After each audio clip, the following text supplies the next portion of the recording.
March 19, 1945.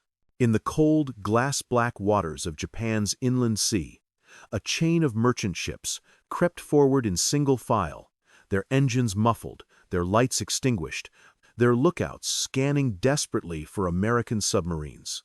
2 tankers, 3 troop transports, and a dozen coastal freighters crawled between the shadowed outlines of Shikoku and Honshu, carrying the last oil, rice, and ammunition the Empire could still move. Their crews stared into the night with hollow eyes. Every ship rode low, decks stacked with crates, fuel drums, and ragged soldiers returning from ruined fronts. Behind them, dozens more awaited clearance, trapped by shortages, rumors, and fear. What none of them knew was that the danger no longer lurked beneath the waves. It had fallen from the sky. Days earlier, hundreds of B-29 Superfortresses had swept over the narrow entrances of the inland sea, not dropping bombs, but long, black cylinders fitted with acoustic triggers and magnetic fuses.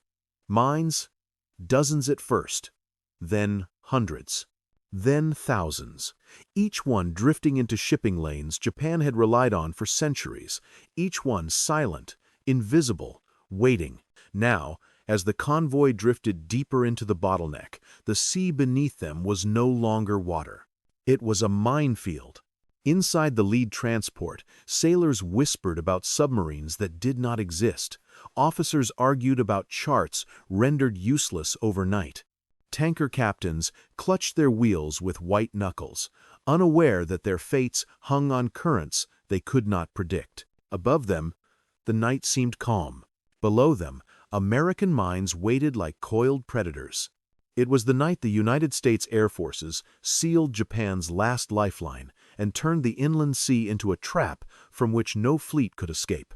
But this moment, this silent strangling of an empire, did not appear suddenly. It was the culmination of months of desperation, calculation, and a radical new idea that many commanders had initially dismissed. An idea proposed not by a sailor, but by a general who understood that the battles of 1945 would not be won by gunfire alone. They would be won by cutting the arteries that kept Japan alive. That general was Curtis LeMay. By the early months of 1945, Japan's once vast merchant marine was already collapsing.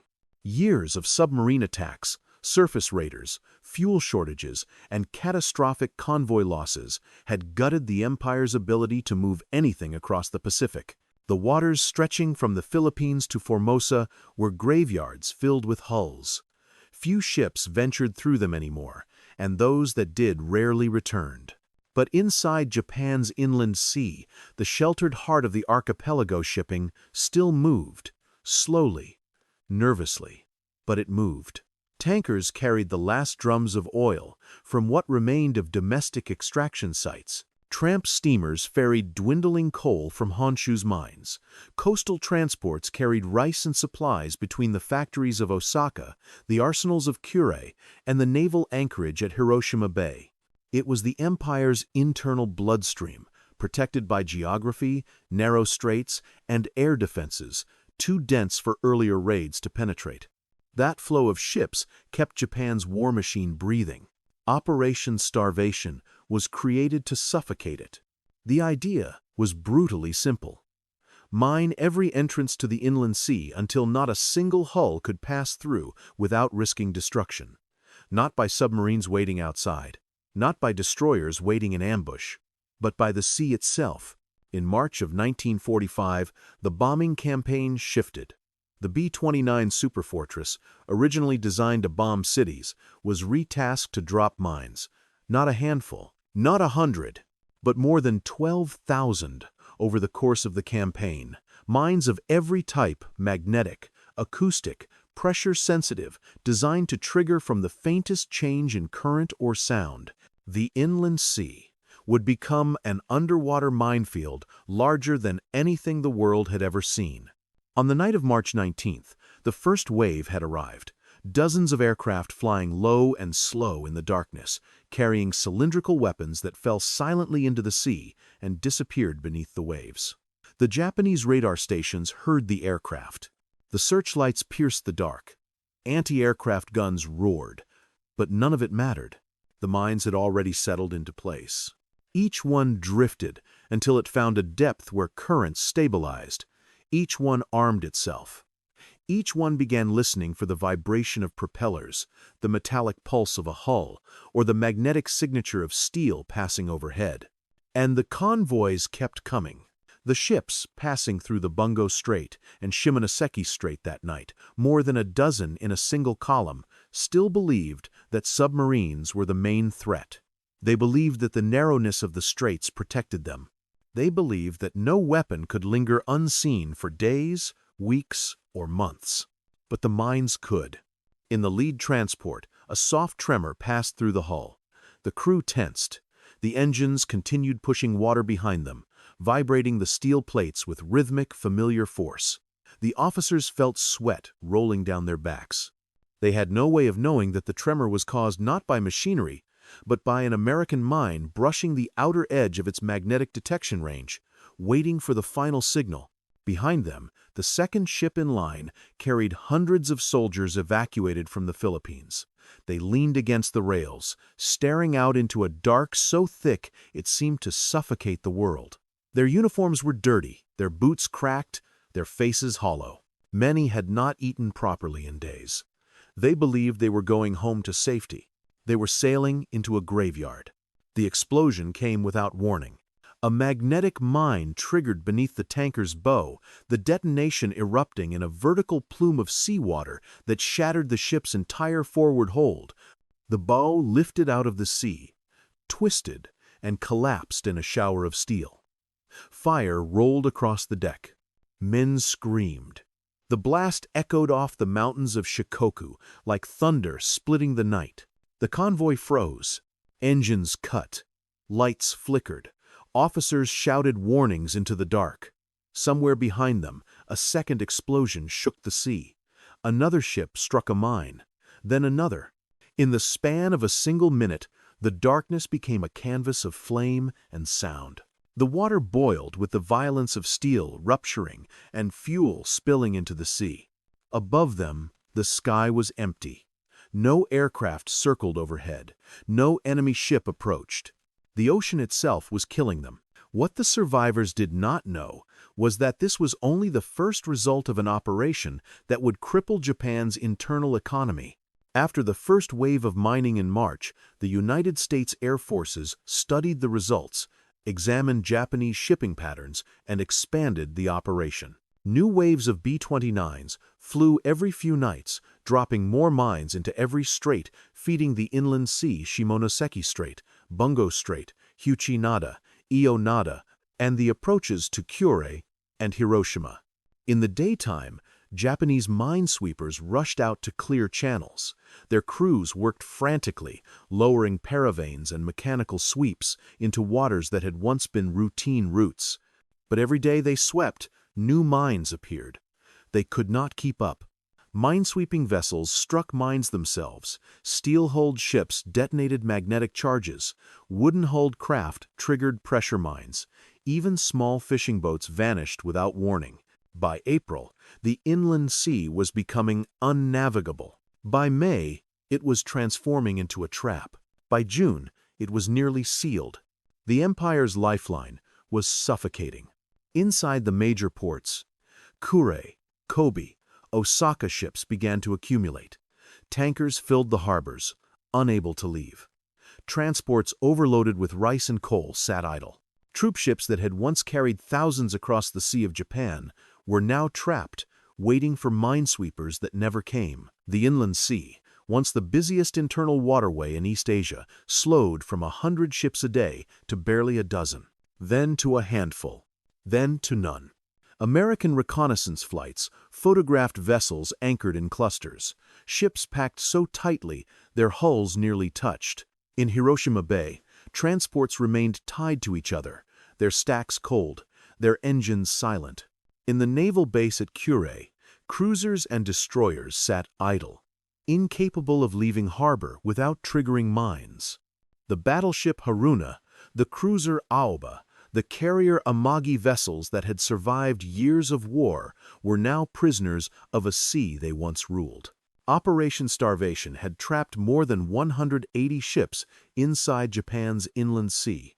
Some were sunk outright. Others were immobilized. All were rendered useless.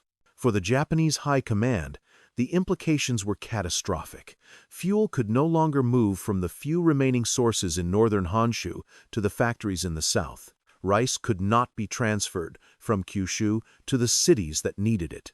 Coal shipments dwindled to a trickle. Ammunition deliveries ceased entirely.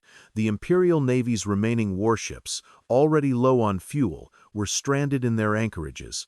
They could not sortie. They could not reinforce. They could not maneuver. The sea inside Japan had become a cage. Night after night, the B-29s returned. They flew low, silent, dropping mines that slipped beneath the waves without splash or sound. They were aided by radar, radio beacons, and intelligence intercepts that pinpointed ship movements. They mined channels, harbors, anchorages, river mouths, and ferry lanes. Some mines were designed to explode immediately. Others were timed to delay detonation until the Japanese believed the waters were safe again. Japan tried everything to counter the threat. Minesweepers worked until their hulls split. Divers attempted salvage. Patrol craft searched for magnetic signatures. But the inland sea was too vast, the minefields too deep, the threats too unpredictable. American mines could not be swept faster than they were replaced. Every attempt to open channels resulted in more losses. Japan's inland sea had become a death zone. The survivors of the March 19th convoy carried the story with them. Those who escaped the sinking ships spoke of explosions that came from nowhere, of ships vanishing into steam and fire, of fuel drums shooting into the air like rockets, of men flung into the sea, only to strike another unseen mine moments later. Their accounts spread through the ports of Honshu and Shikoku, sowing fear even among seasoned sailors. By May, many captains refused to sail. The few who did sailed trembling, guided by charts so inaccurate they felt like lies. Every ripple on the water felt like a threat. Every vibration in the hull felt like a fuse arming. No submarine had done this. No surface fleet could have accomplished it. It was the work of invisible enemies drifting in the deep. Operation Starvation did not just sink ships. It shut down an entire nation.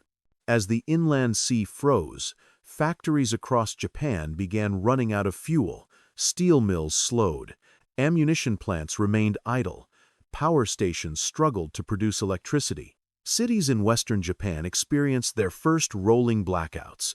Civilians resorted to wood fires. Military convoys stalled. The Imperial Navy's remaining carriers and battleships, nearly out of fuel, remained trapped at anchor.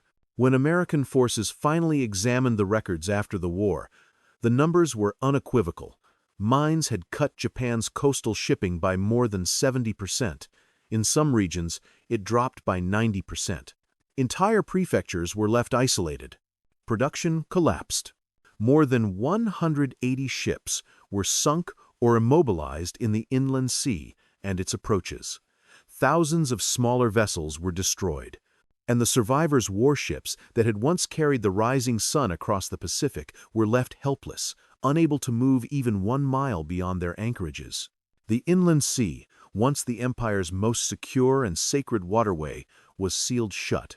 In the final months of the war, when Japan's high command wondered why reinforcements never arrived, why fuel reserves vanished, why ships failed to appear at key positions, the answer lay beneath the waves. The mines were still waiting. They waited beneath torpedoed tankers. They waited beneath grounded freighters. They waited beneath smoke and oil and drifting wreckage. They waited even after Japanese surrender, silent killers without a target. Operation Starvation was the most effective mining campaign in naval history. It destroyed more shipping at a lower cost than any bombing operation ever performed. It crippled Japan's war machine without firing a single shot at a warship. And it proved a simple truth. Sometimes the deadliest weapon is not the shell or the torpedo, but the silent threat beneath the surface, a weapon that does not sleep, does not miss, and does not forget.